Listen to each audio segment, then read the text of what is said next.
আরে তোমাকে দেখতে এত অস্থির আর আতঙ্কিত লাগছে কেন? আর বলো না, আজকে আমি এত ভয় পেয়েছি, আমার জীবনে এত ভয় পাইনি আমি। কেন, কি হয়েছে? আমি বাসা থেকে নামছি, হঠাৎ করে ইলেকট্রিসিটি চলে গেল। জানো আমি তখন কোথায়?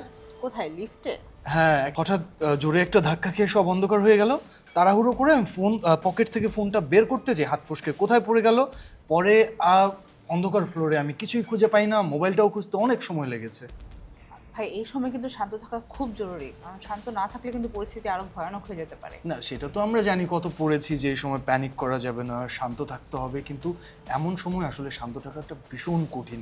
আর তার উপরে যদি তুমি লিফটে আটকা পড়ে এইসব, এই যে ইদানিংকার মারাত্মক সব দুর্ঘটনার খবর পাও। আসলে কিন্তু যেমন ধরো, তুমি যদি প্যানিক না করতে তাহলে হয়তো বা তুমি তাড়াহুড়ো করে ফোনটা বের করতে গিয়ে হাত ফসকে পড়ে যেত না ফোনটা।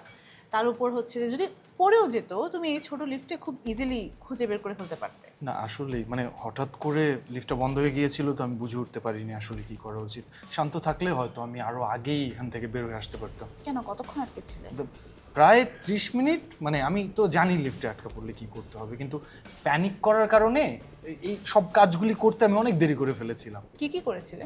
হ্যাঁ, পরে যখন একটু শান্ত হতে পারলাম তখন ফোনের ফ্ল্যাশটা জ্বালালাম, লিফটে যে কল বাটন এবং এমার্জেন্সি বাটন থাকে সেটা প্রেস করলাম। কাজ হয়েছিল? অ্যালার্ম বাজছিল, কিন্তু আশেপাশে বোধহয় কেউ ছিল না, কেউ আসেনি। পরে আমি ফোন করার চেষ্টা করলাম, কিন্তু আমার ফোনে নেটওয়ার্কও নাই। হ্যাঁ, লিফটে প্রায় সময় নেটওয়ার্ক থাকে না। আসলে তোমার উচিত ছিল যে মানে হয়তো একটু ডাকাডাকি করলে ভালো হতো, আশেপাশে যদি কেউ থাকতো তাহলে তারা শুনতে পেতো, শুনে হয়তো বা সাহায্য করতে আসতে পারতো। আমার তো তখন ভয়ে গলা শুকিয়ে গিয়েছিল। তবে তুমি ঠিক বলেছো, তখন ডাকাডাকি করা উচিত ছিল। সাহায্যের জন্য ডাকলে হয়তো কেউ এসে আমাকে ওখান থেকে উদ্ধার করতো। আচ্ছা, তুমি তাহলে শেষ পর্যন্ত কিভাবে বের হলে? অনেকক্ষণ পরে বিল্ডিং এর কেয়ারটেকার এসে সামনে ডাকাডাকি করছিল যে লিফটে কেউ আটকা পড়েছে কিনা। তখন আমি ভিতর থেকে বলছি আমি আটকা পড়েছি, আমি আটকা পড়েছি। তারপর?